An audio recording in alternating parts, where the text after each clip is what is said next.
To the session 4. This is Radhakrishna Gopalesi. So our topic is steam power plants. In the last topic we discussed several things. Up to session 3 we discussed about what are the different types of energy sources are available, what are the different types of power stations are available, how we can handle the coal, what are the types of coal. Okay, in this class we are discussing about mainly the thing is how the in-plant handling process are going on. In the last class we can see in the some techniques. Okay, so in this present class we can continue with the remaining thing. So what are these things? So the first thing is the belt conveyor. Are available. Okay, so here what is meant by a belt conveyor? So belt conveyor consists of a continuous and endless belt, and it is fixed in between the two roller mechanisms. Okay, so if we have a two roller mechanisms, these are the two rollers. So in between these two rollers we are arranging a one belt. So generally that belt is prepared by a plastic material or some other materials. So it transfers the coal from one position to the another position. Generally the belt conveyors are using for the transportation of a coal in a longer distances. For example, if you want to transfer the coal from a outside the plant to the inside the plant, we can utilize the belt conveyors. At the same time, the belt conveyor we can utilize for a after the fuel preparation to the near to the furnace point. So like that we can utilize the belt conveyors. So generally belt conveyors is suitable for, see here,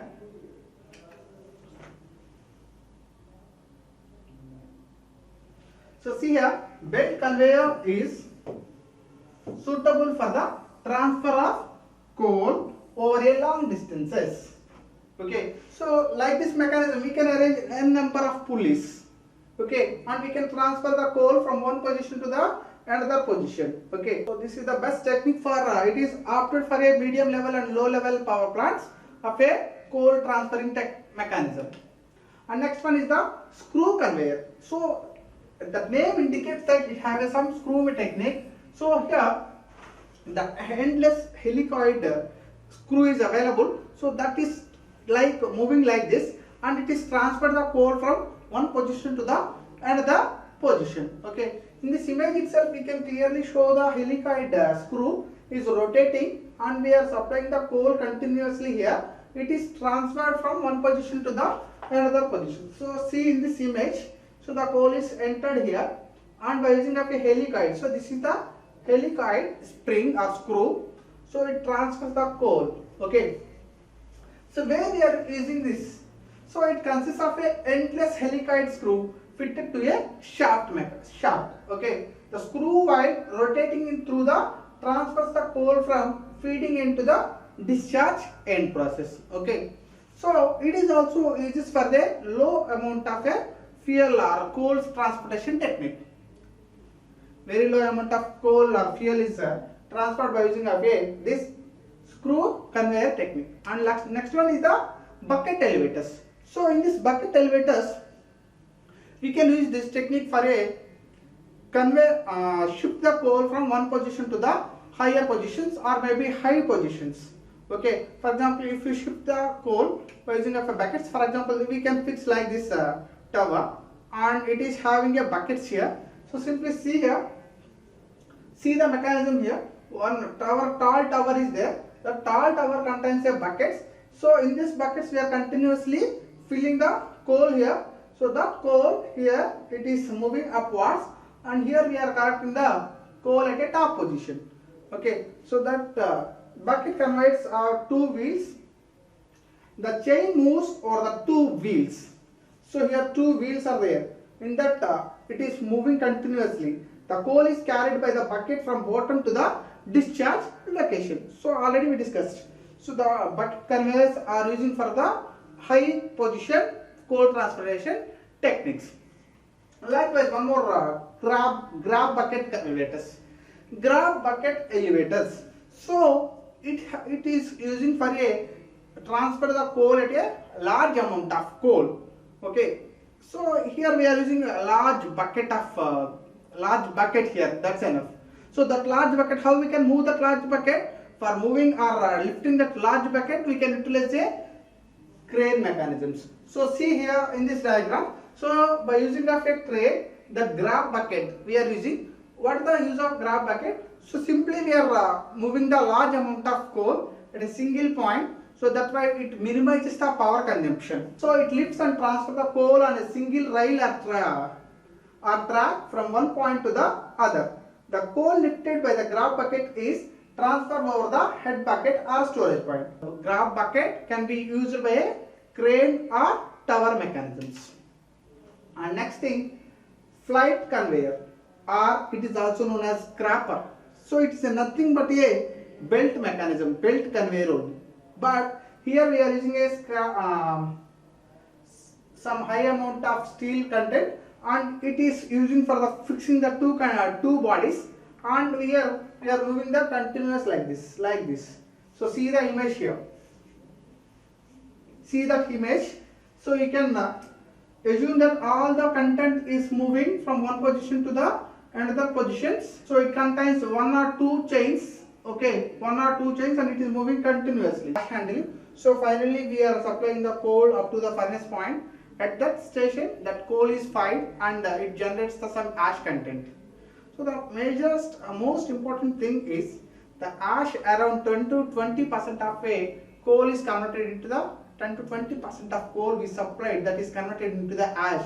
We are supplying the coal for a medium level power plant itself 50 to 60 kgs. That means it creates a large amount of ash. So our goal is we need to remove that ash content, then only we can fill with a fresh coal.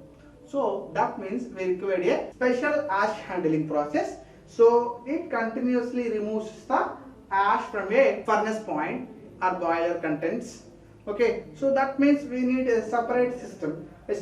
So see here, 10 to 20% of a coal is converted into the ash process. A station using a low grade fuel has a deal with large quantities of coal. So already we discussed with several types of a coal. There are several types of coal, that is peat, lignite, anthracite.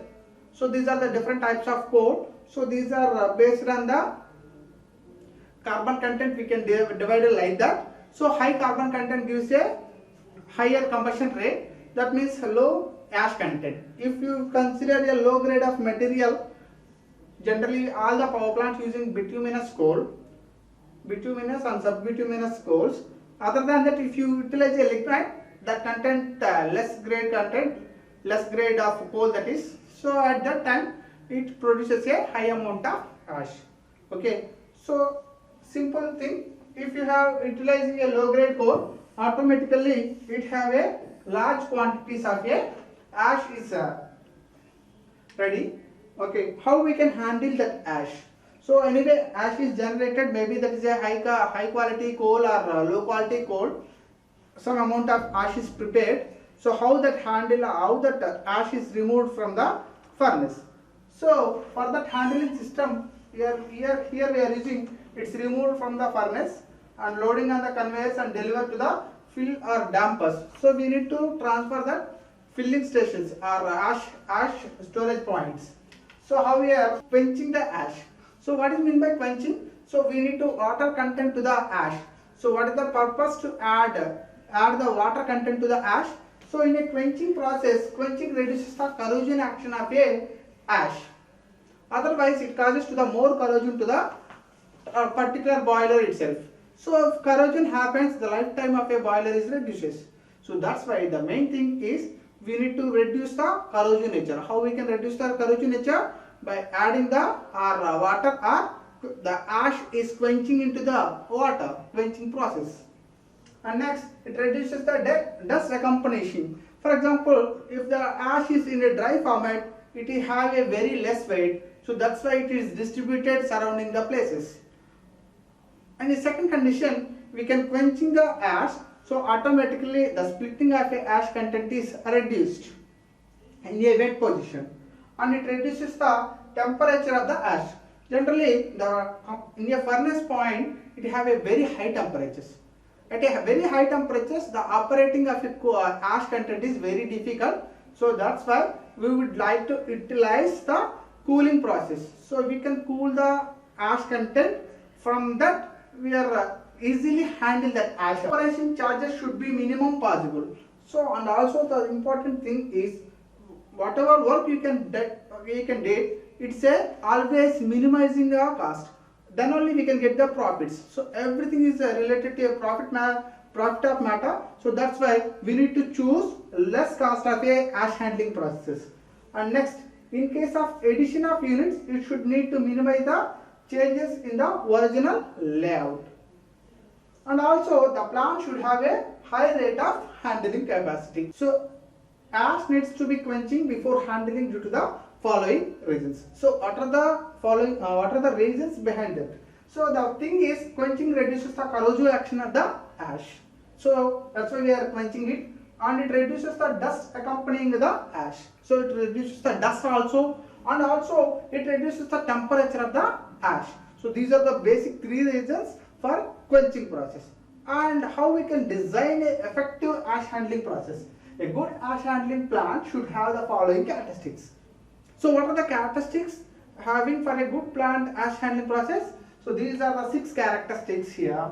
So the first thing is, it should have enough capacity to cope with the volume at ash content. That is the first major condition. And the second condition is, it should be possible to minimize the corrosive or abrasive actions. And third thing is, the plant should be not cost much. So that means low cost content. And similarly, the operating charges also low. Initial setup cost is low, and the operating cost also should be minimum. And fifth one, in case of addition units, it should need to minimize the changes in the original layout. For example, if you want to add some more content or some more components to the ash handling system, but it doesn't affect the original plant layout system. And last point is, the plant should have a high rate of handling capacity. Okay, so these are the 6 requirements. So what are the different types of ash handling processes? So mainly we are focusing on 4 ash handling processes. So what are the 4 ash handling processes? The number 1 is mechanical ash handling system, and second one is hydraulic ash handling system, third one is pneumatic ash handling system, fourth one is steam jet ash handling system. So 4 systems: mechanical, hydraulic, pneumatic, steam jet. Okay, so first of all, mechanical ash handling system. So what do you mean by a mechanical ash handling system? In this, generally used for a low capacity power plants. The hot ash coming out of the boiler furnace is made fall over the belt conveyor through the water seal. So water seal we are using for reducing the different losses as the corrosion nature or dust creations. So that's why we are following the water. So see here, mechanical ash handling system here. So this is the water layer above, and these are the rollers here. So it's a continuous belt conveyor. So already we discussed belt conveyors there. So belt conveyor, and here we are this is the coop here. So the entire ash is collected here.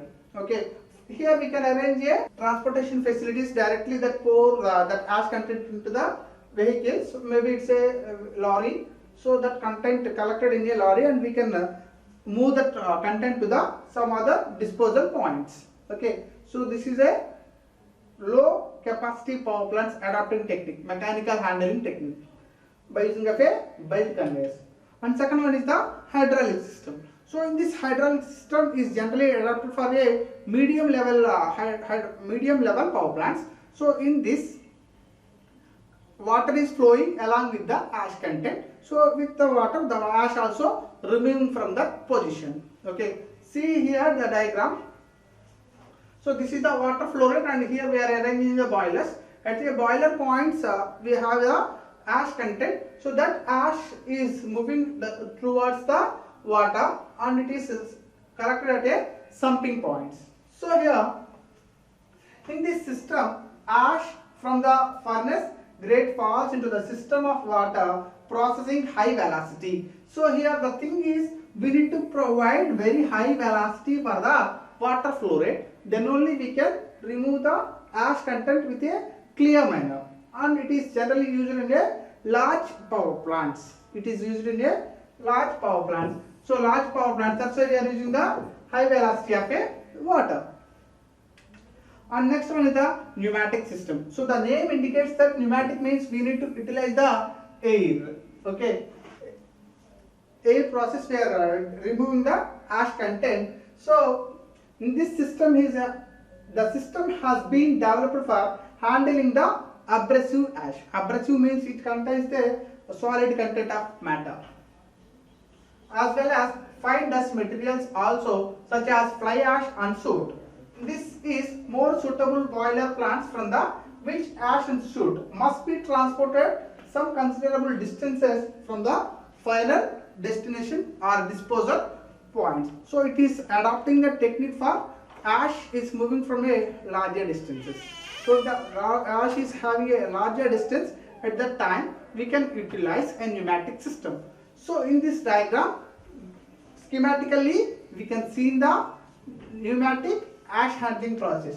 So see here that the air is flowing like this direction, and above that pipeline we are seeing the boilers here. So from the boilers we are collecting the ash that is moving towards the ash separators here. Okay, so the forceful air is moving the ash, and here we are separating the ash. So ash is separator, and that ash is collected through the ash hopper, and here we are placing the vehicles. Directly that ash is dumped into that vehicle and filtered exhausters. So because we are sending the air also. So the thing is, when we are using the air, automatically that air causes to the most environmental pollutant thing. So that's why, what is the requirement here? So the thing, we need to remove the ash content after the ash removed from the boiler. The main objective is removal of ash from the boiler position. So that is fulfilled at this point. At this point what we did? So just separate the ash, and ash is collected at trucks, and we are disposing at some distance point. And remaining air we need to enter into the atmosphere. That's why we are using the filters. Okay, so then only we don't pollute the environment much more. Otherwise it causes to the more environmental pollutions. And last thing is the steam jet system. So here also steam jet. What is meant by jet? A force of water is known as a force of matter is known as the jet. Maybe it's a steam or liquid. Okay, water jet or steam jet. But here we are using the steam jet. In this steam jet, so jet means flow of water at high velocity. So generally we are using the nozzle content for creating the jet flows. Okay, so see the here nozzle is here. So from the nozzle, high velocity of steam is entered, and it is quenching the ash content, and that is removed at that point. Okay, remove that point. It is having a high strength and high capable to the remove the ash when compared to the other conditions, because jet means it is having a very high velocity. Ash and the dust from the all discharge points are picked up by a high velocity air stream created by an exhauster, or we can create the steam. So today I would like to summarize the points what we have discussed in the session 4. So in the session 4, the summary of the session 4. So in a session 4, we are mainly focusing on what are the contents here? Belt conveyors. So ash coal handling process, belt conveyors, okay, bucket conveyors,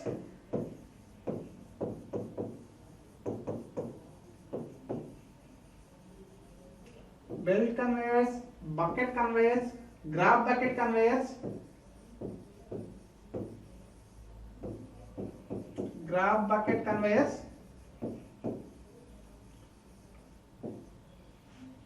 okay, and flight conveyors,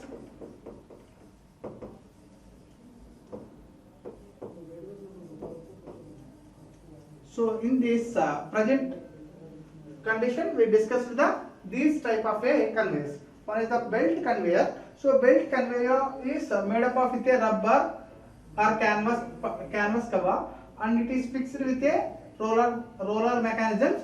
So these roller mechanisms are using for the moving of a belt. Okay, for medium level of power plants we are using this belt conveyor. And bucket conveyor we are using a tall tower type, and here we can fix your buckets. So here we are dumping the coal. That coal is dumped and we can collect the coal finally here. Okay, so this is the bucket conveyor. And what about the last one? Third one, grab bucket conveyor. So in a grab bucket conveyor have very large capacity and it is operated or lifted by a crane. So it is operated by a crane, and this is the grab bucket. And next thing is the flight conveyor. So in this flight conveyor, we are using the belt type only, and here the content is moved one position to the another positions. Okay, and also next we are discussing about the ash handling system, and the second part is the we are discussing about the ash handling system. So what is the reasons to we are using the ash handling process? So ash handling process. So why we are using the quenching process? What are the good requirements for a ash handling process? What are the different types of ash handling process? So we are using quenching process. So quenching process we are using for elimination of a corrosive nature, and good ash handling process. What are the requirements of a good ash handling process? And finally today we discussed about the ash handling systems. So what are the ash handling systems are available? So what are the ash handling systems are available? So 4 types of ash handling systems are available. One is mechanical ash handling system,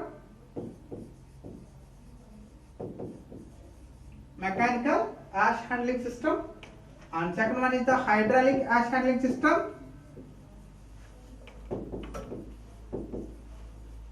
and third one is pneumatic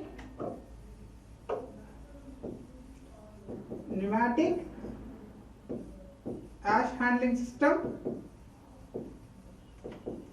and last one is steam jet ash handling system.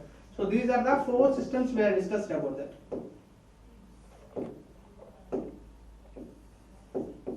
Steam jet ash handling system. Okay, thank you.